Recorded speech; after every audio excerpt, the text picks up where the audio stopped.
Thanks for joining me on my Do Less show. I'm your host, Shanice Miller, where I show business owners just like you how you need to do less and make your business less dependent on you, or you won't have a business in the long term. I know that all of us has experienced that fear of taking a leap of faith, jumping from a steady job with a consistent paycheck and benefits to the unknown, which for a lot of us is our business. I've met people who've had sold out conferences and thriving businesses, but still kept their full-time jobs, even when they made more in a month in their business than what they made at their job in a whole year. I know those people didn't have the correct systems in order to ensure that they're generating consistent income month over month, all while doing less like the ones that I set up for my clients. They mostly did launches where some months their launch rocked and other times it flopped. I am Shanice Miller, and welcome to my podcast, Do Less. Yes, that's right, do less. It used to be cool to work 60 hours a week, but the world has gotten smarter and realized why spend more time to make the same or less money. I help small business owners build systems and processes to help them scale and find more time for themselves and their families. I'm going to provide you the best practices and all the tools and tips to scale your business. Welcome to my show. Today, I'm bringing Marianne Cherico on the show to share her experience on how she got stuck in her business with the transition from full-time employee to full-time entrepreneur. Marianne is a home staging business owner, podcast host, and a trained personal and professional development coach, coaching home stagers on how to level up their business by developing both mindset skills and savvy business strategies so they can own their magnificence and create a life and business that sets their soul on fire. And this is why I wanted her to share her journey with you. I've been in this situation with battling the fear of taking the leap from going from employee to employer, and you might be in this exact situation right now. So I wanted Marianne to share with all of us who might be in that place to understand that there's a path out. Marianne, so glad that you're on the show today. Oh my gosh, it's so my pleasure. I'm so glad that I got to know you and that we've worked together before. You've been on my podcast, and I'm delighted to be here today. Yes, I'm so excited that you're here as well and that we did have that connection beforehand. So what's that point for you where you were stuck and fearful of making that switch? Really take me back to where you were in your mind of leaving that 9 to 5 and wanting to go full time in your interior design business. Yeah, so I was in the real estate business, and I actually was in the real estate business for 27 years. But for the last 17 years, I was hired as a licensed real estate agent to help out with a busy New England real estate team. They were a top producing team. I worked for a wonderful guy. It was actually just me and him. And I worked 9 to 2, actually, but I switched so much into that 9 to 2 because he had a really, really busy business. And I did everything that real estate agents do. I got leads offline. I, met them for showings. I went to closings. I did all that stuff, and I did it within 5 hours. Wow. Because I was building a home staging business. That's interesting because I know with real estate agents, usually they're on commission. So this was more of a full-time job and you were going in every day working those hours. Is that correct? Yep. So I had been on straight commission, and then I left the business for a couple of years, and I was hired by this guy who's a really successful agent. I learned a lot from him to be his licensed assistant. So with that, there was security because I could run my kids to their activities. My 3 daughters were always a priority for me. And I was a very involved mom, and I drove them to Montessori and picked them up and all that, drove them to their gymnastics meets and stuff. So it was really nice. And, also my health insurance was covered, and that was huge. My husband was a truck driver, and he worked 1,000,000 hours. He was great, but he could only make so much money. So all of the extra money went to paying for things that you pay for when you're bringing up children, college and braces at $10,000 a whack, and it was a lot. So there was no extra money. So my fear when I was leaving that job was I wasn't going to have health insurance anymore. And I had built my business, my staging business since 2005, but I was doing that while working 5 days a week and running kids around. So I was burning the candle at every which end but loose. And I did it for a long time, working 7 days a week and not missing a beat with my girls. And I ended up getting so burnt out. And I knew that something had to give. Wow. Yeah, definitely those feelings of burnout. And you were doing pretty much 3 full-time jobs. Yeah. And it ended up crashing down on me one day. I was actually going to the Cape with some of my friends, and I thought this will be so great. I'll get to relax. But instead, because I had kept all those feelings inside of being burnt out and trying to keep everything together and running my business. And, when I was at the real estate job, it was constant. I didn't take a lunch break. It was constant, putting out fires and keeping people happy. And there's a lot more involved than people really understand in the real estate business. They work very hard, and there's a lot of moving pieces that people don't see. They see the fun stuff like showing houses. And so I knew if I left that job that I would have to double the income in my staging business. And I'm So 65 years old. I never really had a mentor. My parents hadn't gone to college. I did have a college degree. Not that that matters when you're, a good business owner, but it was like jumping off a cliff. I knew that I had to make that money. And my biggest fear was that I was going to let my family down. That was mm, my biggest fear. What if I can't help my girls? What if I can't help with their weddings? Like I said, there was no extra fat. And that's what scared me the most. What if I can't pay for their health insurance? And it scared the life out of me. But I so also knew I had to leave that job. I was so burnt out. yeah, so okay, that's why I was just gonna ask you that. Why didn't you just wanna stay at the job? What made you wanna switch into becoming an interior designer? Actually, I was mostly a home stager, but I did end up doing a lot of interior design jobs, and I did get educated in that and all. The reason I didn't stay was because I had outgrown the job. I wasn't making enough money. I felt as though if I was going to work this hard for somebody else, that I should be putting that energy into something where I could actually make good money for the time that I invested. And I needed to shift a lot of mindset issues that I had around money scarcity and what I was capable of creating. And ironically, one of the first things that I did, which seems so counterintuitive, but I hired a coach and I paid her $1,000 a month, $1,000 a month to be part of her group. It wasn't even one-on-one. Actually, before that, I paid her $2,000 for just 3 one-on-one sessions. And I will say it scared the life out of me because I didn't have that extra money, but Mhm. I decided that I was going to make it work. And it was a game changer for me. It was a total game changer because she worked a lot on my mindset struggles. And that's something that people, they think that you're going to get the silver bullet strategy to build a business. And most of it is mindset. It really, truly is. So in talking about the mindset, you said you knew you had to make 2 times the amount of money that you were making at that regular job. What was the importance of making 2 times and not just being able to make the same amount, being able to replace that income? Because a lot of times I do hear people and they'll talk about, "Oh, I need to make 20,000 a month." And it's like, "Well, what are you making now?" And they'll say like, 4,000, 5,000. It's just like, what's that big leap? Are your expenses really that expensive where you need to make that much more? Or is it just like, oh, I think that in order for me to feel comfortable, and it once again, that is part of that mindset issue of I am afraid, so I'm going to give myself this big amount as well to say like I need to make that before I can take this leap. So what was it for you that 2000 that 2 times the amount that you were making that significance?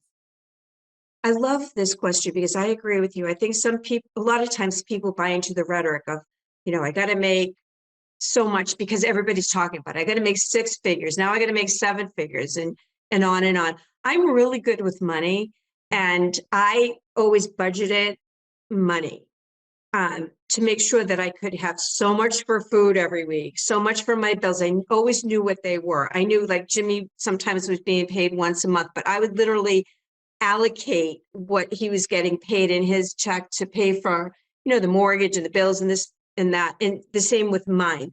So I really knew what kind of money I had to make in order to cover health insurance, which is, as we know, as entrepreneurs, expensive, and to cover all my bills and to replace the income that I was making. So I knew that baseline I had to make that.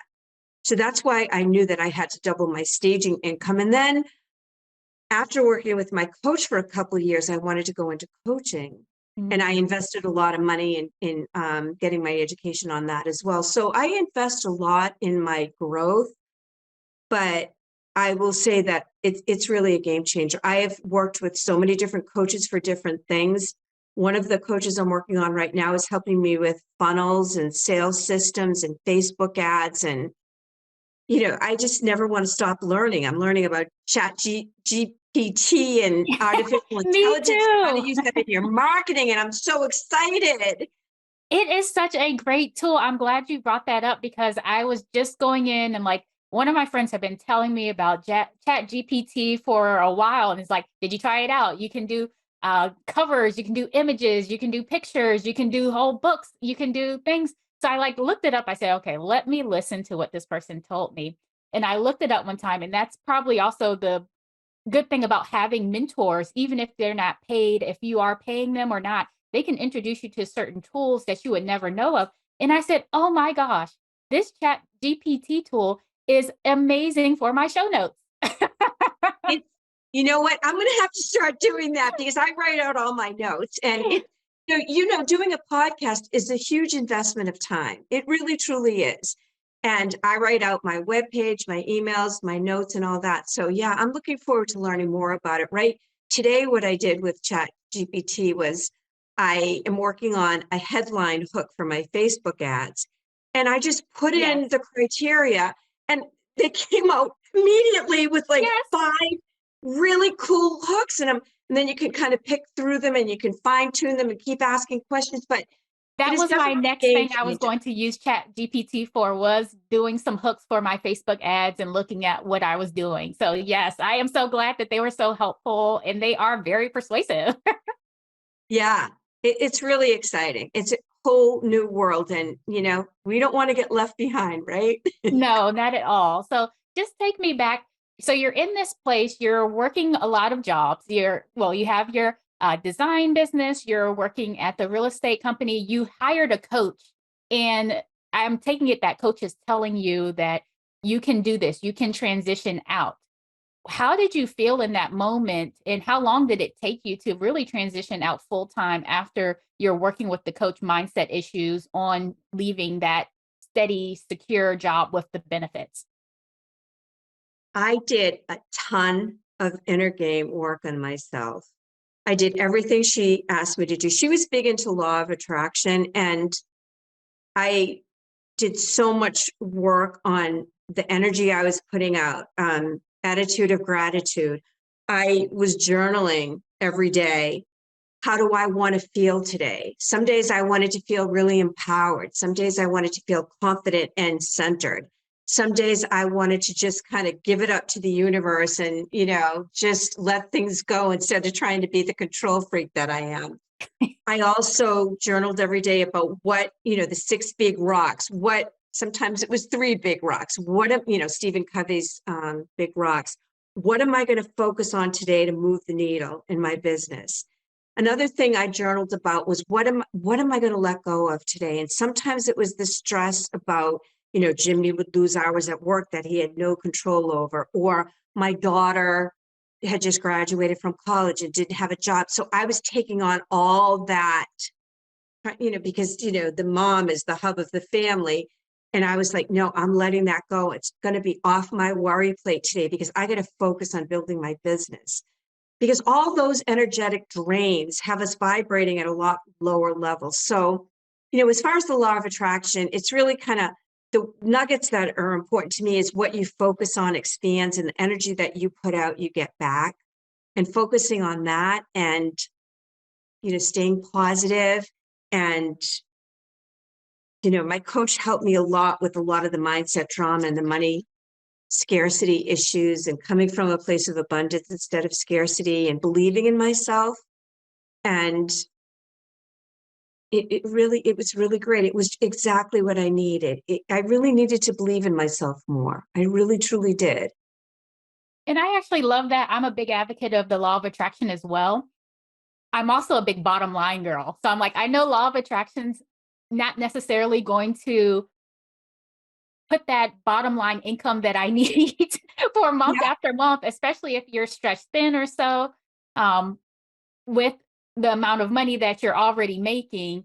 So how was that leap really like? Because it is that focus of law and attraction. It is um, listening to the environment, having faith in yourself, and then there also is that money part.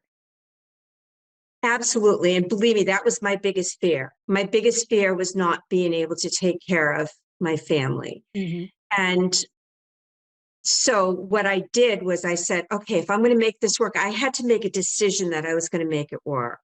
And once Mm. I made the decision, then I figured out the how. So it truly was like taking a leap of faith without having a net. It really felt like that. I felt like I was free falling, and I'm a control freak, as I said, and I was scared.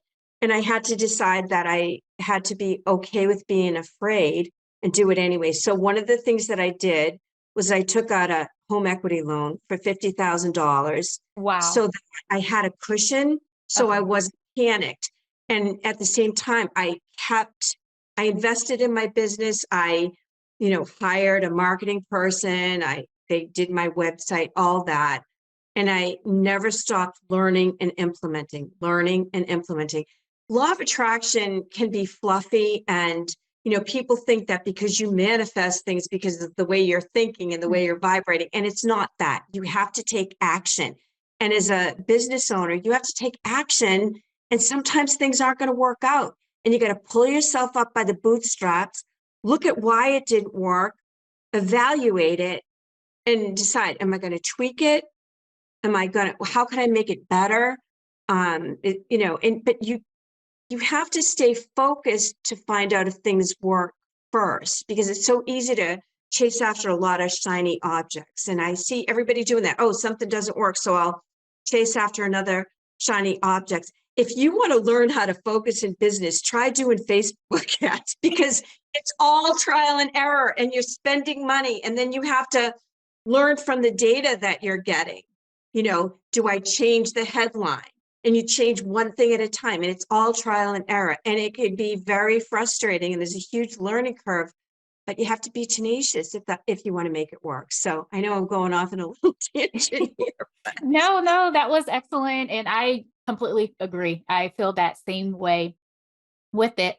So now you've decided to make that switch mentally, and then you got the loan. So financially, you're like, okay, I'm good for at least this short period of time. I was in that same place. I didn't get a loan, but I had made sure that I accumulated enough in my savings that would cover me for a certain amount of months, to the point where I didn't feel like I would be hurting for any money, where I could just really focus on my business. Because a lot of times, what we really do need to do is focus in on that one business, get rid of all those shiny objects like you talked about, because it is easy to just pull from one branch and go to another branch and try to figure out, okay, well, this didn't work in the 2 weeks that I tried it. So let me jump to something else. But you have to put in that work, that energy, that effort for a certain period of time in order to get the results that you're looking for. And, with law of attraction, with that, sometimes it takes a little bit longer. Even if you are having that mindset, you are thinking those things. I know certain things that I put on my vision boards and that I wrote down for myself that I wanted to achieve in 6 months didn't come for 2 years later. And you have to be okay with that and be willing to continue on, because that was my ultimate goal. Was I knew I wanted to get here. So no matter how long it took, I was going to keep pushing forward. So ultimately, where did you want to be in business success?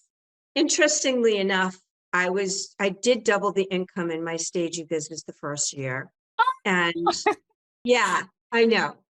So that was really good. And then I decided that I wanted to go into coaching. I had always, being a baby boomer woman, I felt that we had changed the world on so many levels for women.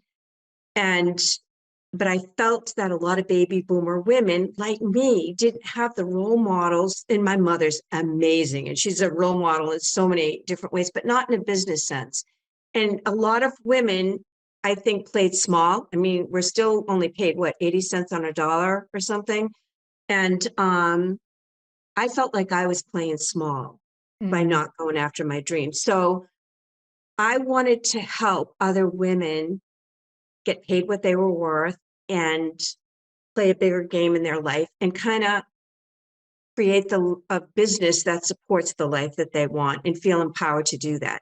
You know, we like to teach the things that we have to learn ourselves.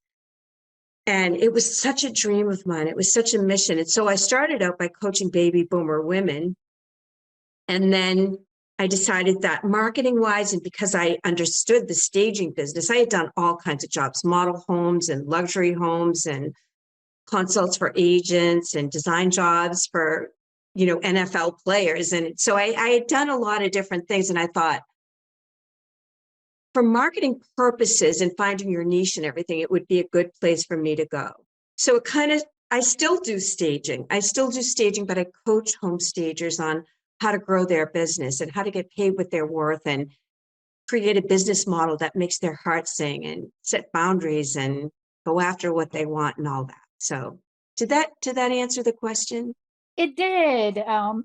Because you're definitely in that zone of genius, especially since you've been there. So you can go to the next area or the next people to help them to come up to where you are now.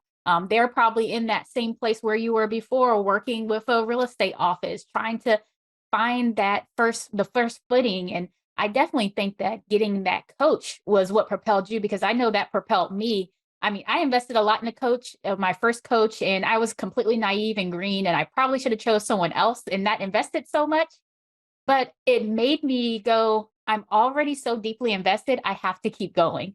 And then I got another coach, and that coach was more one-on-one, a lot more affordable, but it definitely propelled me to that next level where, once again, you're investing, you have to keep going. Yeah. And that's why I think it's so important that, a lot of times people say, well, I can't afford it. And my thoughts are, you really can't afford not to. You can't. And I know my prices are very, very reasonable. So if somebody says that they can't afford it, then it's kind of like, it's crazy because they get so much for what it's a life changer because you learn skills that affect everything in your life. Really, truly. And when you invest in yourself, then you have to prove something to yourself, right? If you're Mhm. investing $1,000 a month, you darn well better prove to yourself that you're going to make this work. It's kind of like burning the boat. It is, it is. I'm surprised that you said that, because I look at your story as burning the boat. You're like, "I'm gonna take this leap, I'm gonna get this loan," and the loan is more debt. So for me, I'm like, "Ah," but you burned the boat and you were like, "I know I have to make this boat row." Yeah, because I don't like having a lot of debt. I really don't. And I'm not cheap like with people, but I'm not like I don't go out and spend all kinds of money. I don't like to have a lot of debt. And so it did scare me. It definitely scared me, but I felt that that was my only option at the time. Okay. So Well, Marianne, I really want you to do less, because doing less has tremendously changed my life. So what is something that you can do, one thing moving forward in your business, starting today, to do less?